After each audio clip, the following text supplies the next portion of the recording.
आइए जानते हैं आज के प्रमुख अंतर्राष्ट्रीय खबरों को। पहले एक नजर हेडलाइंस पर। मिल्कीपुर विधानसभा सीट पर क्यों नहीं हुई चुनाव की घोषणा। यूपी में 10 नहीं सिर्फ 9 सीटों पर उपचुनाव। जानिए अवधेश प्रसाद वाले मिल्कीपुर में चुनाव पर क्या खेल हो गया। महाराष्ट्र में 2, यूपी में लो। अखिलेश का राहुल के लिए 2 हाथ से ताली वाला फॉर्मूला। भारत और कनाडा के बीच बिश्नोई गैंग पर हुई चर्चा। सीक्रेट मीटिंग में एनएसए डोभाल भी हुए थे शामिल। जस्टिन ट्रूडो खालिस्तानियों को खुश कर रहे हैं। भारत को घेरने में खुद ही घिर गए कनाडाई पीएम। रूस के बाद ये देश आया, ईरान के साथ दे दिया अपना सबसे खतरनाक हथियार। ईरान पर हमले को लेकर इजराइल की क्या है तैयारी। ग्लोबल बाजारों से कमजोर संकेत। गिफ्ट निफ्टी ने दिया रेड सिग्नल। सलमान खान को माफ कर देंगे क्या। 26 साल पुरानी दुश्मनी पल भर में होगी खत्म। बिश्नोई समाज ने रख दी डिमांड। और भारत न्यूजीलैंड टेस्ट पर बारिश का साया।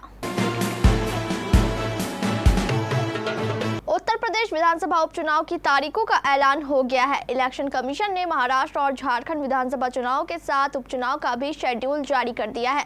यूपी की 9 सीटों पर 13 नवंबर को वोट डाले जाएंगे। नतीजों की घोषणा 23 नवंबर को होगी। हालांकि मिल्कीपुर सीट पर वोटिंग का ऐलान नहीं किया गया है। हाईकोर्ट में मुकदमा लंबित होने के चलते इलेक्शन कमीशन ने मिल्कीपुर उपचुनाव की तारीख घोषित नहीं की है। दरअसल पूर्व विधायक गोरखनाथ बाबा ने 2022 आम चुनाव को लेकर हाईकोर्ट में याचिका दायर रखी है।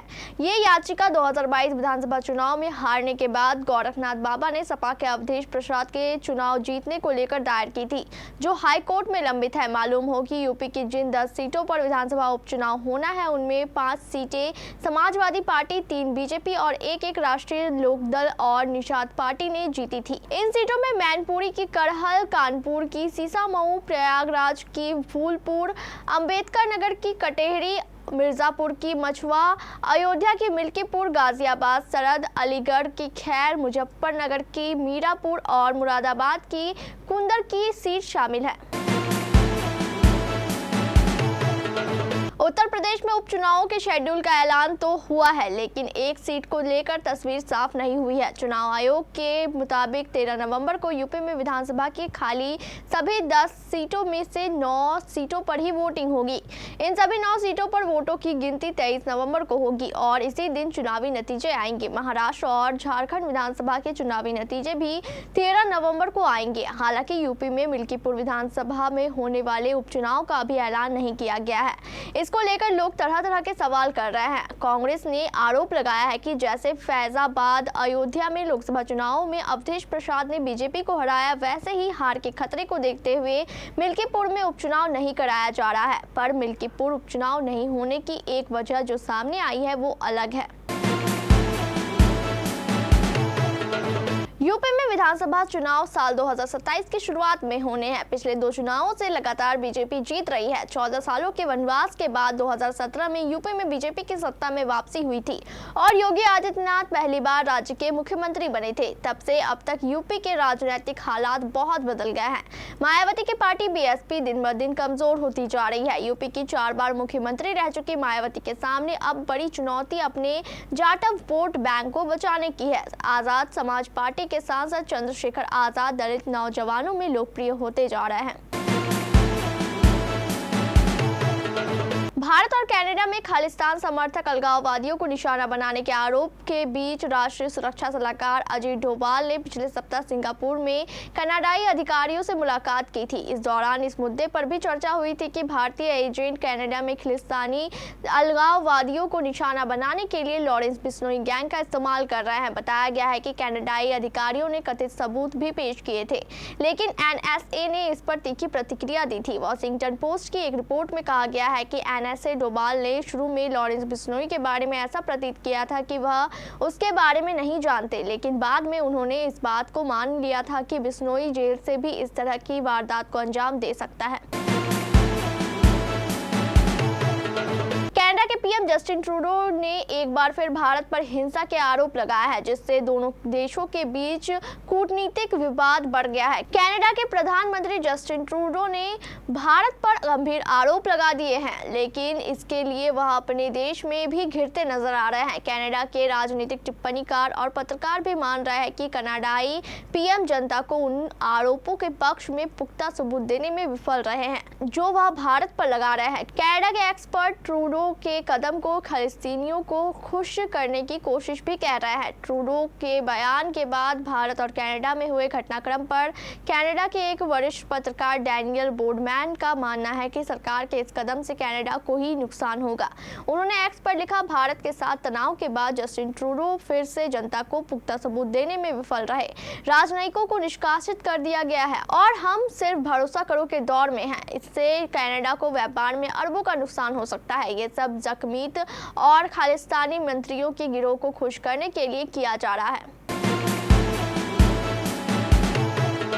Islamic Republic of Iran Israel की किसी भी आक्रामकता का जवाब देने के लिए तैयार है। ऐसे में ईरान का खास दोस्त रूस खुलकर उसके साथ आ गया है। यहाँ तक कि रूस ने अपना बेहद खास air defence system S-400 Iran को दे दिया है।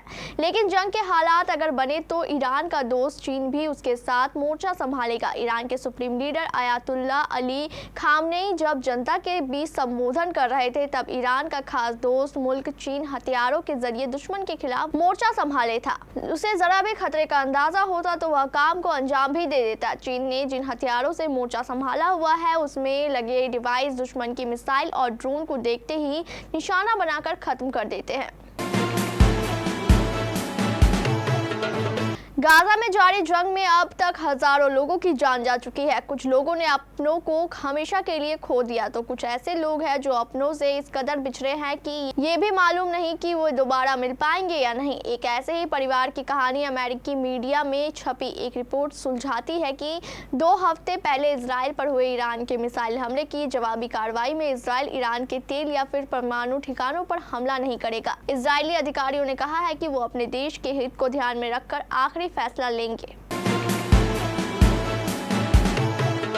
भारतीय बाजार में कुछ समय एक अलग ट्रेंड देखने को मिल रहा है। ये ट्रेंड एक दिन की अच्छी तेजी के बाद अगले दिन बिकवाली की है। सोमवार की तेजी के बाद मंगलवार को भी कुछ ऐसा ही देखने को मिला। निफ्टी के लिए 9 और 10 अक्टूबर के ऊपरी स्तरों को पार करना अब चुनौतीपूर्ण होता जा रहा है। मंगलवार को भी निफ्टी 25,207 से रिवर्सल देखने को मिला। ग्लोबल मोर्च से पॉजिटिव संकेत के बाद भी कल बाजार में दबाव देखने को मिला। नतीजों के बाद कल रिलायंस इंडस्ट्रीज ने प्रमुख इंडेक्स पर दबाव बनाने का काम किया, लेकिन ICICI बैंक ने इंडेक्स को संभाला भी। वर्ष 1998 में हम साथ साथ हैं की शूटिंग के दौरान अभिनेता सलमान खान सहित कई फिल्मी हस्तियों पर लगे हिरण शिकार के आरोप के मामले फिलहाल न्यायालय में विचाराधीन है। लेकिन इसी बीच क्या सलमान खान को अब माफ करेगा बिश्नोई समाज? अखिल भारतीय बिश्नोई महासभा के राष्ट्रीय अध्यक्ष देवेंद्र भूरिया का कहना है कि 27 साल पुराने मामले में बिश्नोई समाज सलमान खान को माफ कर सकता है। समाज के प्रबुद्ध जन आपस में बैठकर निर्णय ले सकते हैं। अगर सलमान खान मुकाम में आकर अपनी गलती कबूल करते हुए माफी मांगते हैं तो बिश्नोई समाज अपने 29 नियमों के तहत माफी दे सकता है। देवेंद्र भूरिया ने कहा कि बिश्नोई समाज के 29 नियमों में 10वें नंबर के नियम में ये प्रावधान है, गलती करने पर क्षमा करने का प्रावधान है। हमारे धर्मगुरु भगवान जम्भेश्वर जी द्वारा 29 नियमों के लिए किए गए प्रावधान में एक ऐसा नियम है जिसके चलते यदि किसी ने कोई अपराध कर दिया है तो उस पर भी दया करके क्षमा कर सकते हैं।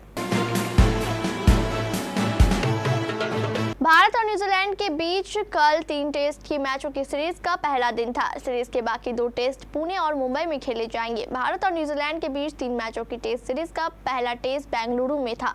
आज मैच का पहला दिन है। यह मुकाबला बेंगलुरु के एम चिन्नास्वामी स्टेडियम में है। हालांकि बारिश होने की वजह से मैच में देरी है, टॉस होने पे भी देरी है। अभी भी पिच पर कवर्स मौजूद है। मैच के प्रसारण के दौरान पूर्व क्रिकेटर सबा करीम ने बताया कि फिलहाल तो काफी तेजी से बारिश हो रही है। एक बार बारिश रुक जाती है तो उसके करीब 45 मिनट बाद टॉस हो सकता है।